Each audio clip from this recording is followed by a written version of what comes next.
Bonjour à tous, on se retrouve pour un haul. Donc là c'est un haul de consommables.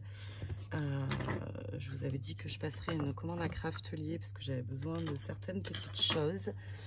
Ça fait un petit moment que je cherche une perfo ronde et pas à un prix faramineux et j'en trouvais pas. Normalement elles sont à l'intérieur parce qu'il y en a deux tailles. Voilà, donc je l'ouvre avec vous. Hop. Mais vous voyez rien du tout, donc c'est pas intéressant. Attendez, on fait une petite balade. Hop. Et voilà. Nous voilà en position. Alors, qu'est-ce à l'intérieur? Et ben on n'a pas la sucette. Elle est partie. Elle est partie. Je sais pas où. Est-ce que je la vois? Ah, ça y est, je l'ai. Elle est là. Ça risque d'être bruyant. Alors je sais que ça va peut-être agacer certaines personnes. Qu'est-ce que j'ai à vous montrer? On a le petit catalogue Craftelier. Comme ceci. Hop. Tac. 36 coloris de cardstock, papier Bristol. Le pistolet à colle et le hit gun avec des petits conseils d'embossage. Ça peut toujours servir aux personnes qui débutent. Alors, je vais aller quand même relativement vite parce que c'est vraiment que des consommables. J'ai pris le stock, non. J'ai pris un rouleau de chaque taille. Donc, on a celui-là donc qui fait 5 cm. Et il y a 25 mètres. Celui-là, il fait 9 mm, 25 mètres. Celui-ci, il fait 1,8 cm et 25 mètres. Et celui-ci, 1,2 et 25 mètres aussi. Donc voilà, les doubles faces, histoire d'en avoir, je vois beaucoup de personnes qui l'utilisent. Moi, je suis encore pas très à l'aise pour faire des mini-albums avec, des couvertures et tout ça, parce que le double face, il faut être précis. Donc, c'est pas toujours mon cas. Donc, voilà. Ensuite, on arrive aux fameuses perfos. Tac. Donc, j'ai pris deux tailles. Alors, celle-ci, elle est festonnée parce qu'elle n'y était pas en normal, donc 2,54 cm et je sais plus, 3,8 celle-là normalement. Donc en fait c'est pour aller avec une planche de tampon Graffiti Girl. Klein avait fait ça. Ah ouais, c'est grand. Je me suis plantée, non? Non, je sais pas. Je voyais ça plus petit.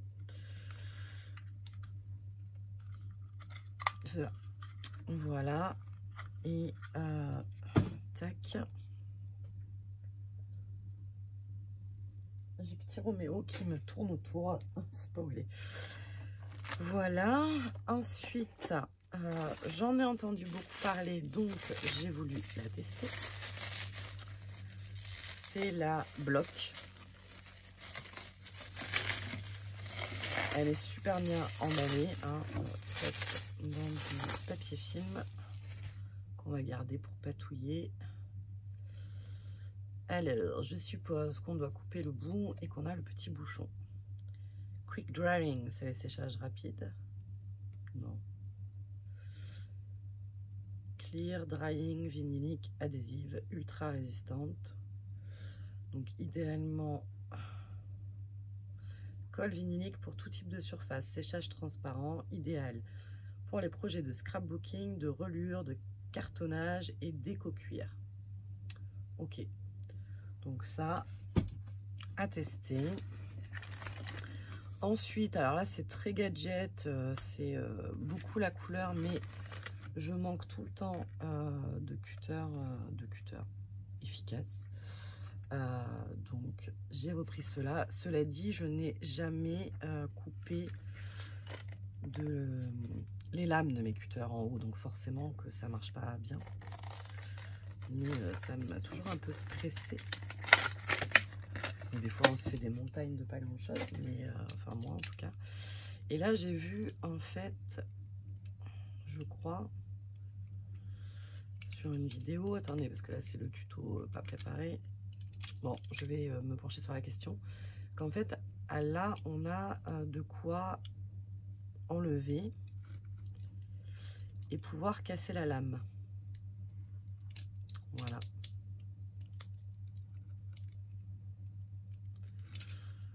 Voilà, ils sont rose et mint, c'est très joli, c'est déjà pas mal. Ah bah zut, j'ai encore pris du double, enfin il y a encore du double face. Donc là c'est du 5 mm, donc là c'est vraiment tout fin.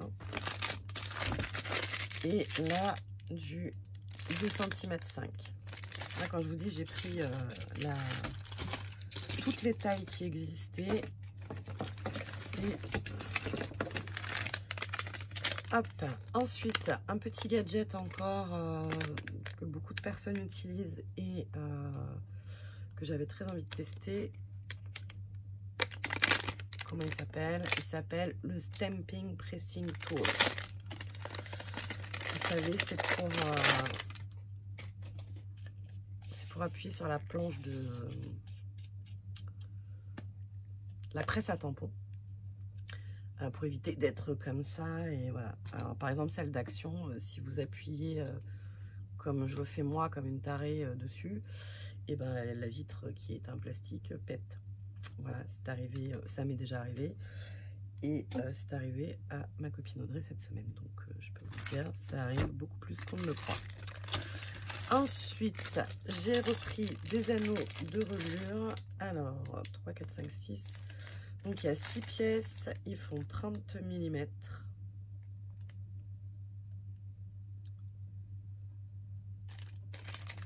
J'ai pris, hop, la couleur,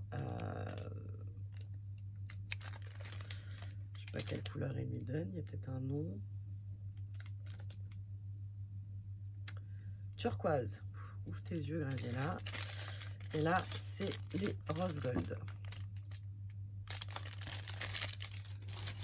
Voilà. Ensuite, je les ai pris également en bubblegum. Tac. Alors, ça, c'est du papier de soie à pois doré. C'est pour Cathy. Si tu passes par là, c'est arrivé. Voilà. J'arrête pas de dire voilà. Je me suis dit que j'allais continuer ma petite collection entre guillemets de Distress Ink, mais du coup en petit format. Voilà. Donc il y avait deux couleurs qui étaient à 2,79 €, ça je me rappelle. Les autres étaient à 2,99 €. Donc en fait c'est pour ça que j'ai pris ces deux couleurs là. Rustic Wilderness et oh là là, mais je vois que dalle. Price Ribbon, je crois. Voilà. Donc c'est deux petites à rajouter à ma collection. Et ensuite, alors là c'est grande nouveauté, j'ai pris les Magic Matte. Alors j'ai pris une normale et une magnétique. Et je les ai pris aussi, mais alors là je pense que je me suis trompée. Que ça ne va pas avec la bébé machine. Parce que celle-là, elle est vraiment toute petite par rapport à la rose. Donc à voir. Et ça, en fait, ce sont des tapis. Alors, qu'est-ce qu'ils vous disent? Magic Matte magnétique est un tapis de découpe auto-cicatrisant et aimanté sur une face à utiliser avec votre machine de découpe. Remplacez une des bases de découpe transparente par le Magic Matte et posez les matrices que vous allez utiliser. Le matériau auto-cicatrisant de ces tapis le rend plus durable et adapté. Vous ne vous préoccupez plus des marques de découpe transférées. peut s'utiliser des deux côtés, mais une face seulement est aimantée. Retournez et tournez-le pour prolonger sa durée de vie. Appliquez de la chaleur pour effacer les marques produites par les matrices de découpe et récupérer l'aspect général du tapis. Si la découpe n'est pas assez profonde, ajoutez des feuilles de papier Bristol pour ajouter de la pression. Vous pouvez également l'utiliser comme surface de découpe. Donc c'est pas mal. Enfin, surtout pour celui-là qui du coup pourrait être un petit tapis de découpe joli dans mon sac pour partir. Voilà. Mais du coup, je sais pas si ça... Alors j'en ai pris deux, donc pour remplacer mes plaques qui sont complètement secouées. Voilà l'état de mes plaques. Donc il fallait les changer. Celle-là, elle est fendue, elle va pas tarder de lâcher. Hein, enfin, il y a un trou, donc déjà ça fait des marques sur le papier. Bon, je les ai depuis 2014. Donc je pense qu'elles ont plus que fait leur job. Alors j'alterne avec les un peu plus longues. Mais bon, enfin, elles ont quand même servi je ne sais pas combien de fois. Donc l'idée, c'était de les remplacer par ça. Voilà. Donc la magnétique, elle était à 9,95 et celle-là 5 et quelques, je crois. Voilà. Mes petits achats, et je crois que c'est tout, c'est déjà pas mal, hein, parce que le double face, la colle et tout ça, ça coûte un bras. Enfin, sur Craftelier, ça reste très très correct, hein, mais toujours est-il que, après, je sais pas, je vois énormément de vidéos avec celui-là, donc je me dis qu'il est bien. Ça s'appelle se faire influencer. Mais il a l'air de coller. Heureusement, vous me direz, mais voilà. La question, la grande question existentielle, c'est dans quoi je vais les ranger. Voilà, Solid Scrap, passé un temps, avait une trousse ronde, je ne sais pas si elle l'a toujours. Mais c'est vrai que ouais, faut que je trouve un truc pour les mettre, pour être... Ah, ici, je vais ranger dans un petit truc, vous voyez, comme ça, en mode presque prêt à servir. Je pourrais le faire. Allez, affaire à suivre. Je vous fais des bisous. On se retrouve demain. Je crois que c'est pour un mini-album. Je crois. Et voilà. Et je vais tester mes petites plaques et je vous ferai un petit retour très prochainement. Voilà. Je vous fais des bisous. Je vous dis à très vite. Bye bye.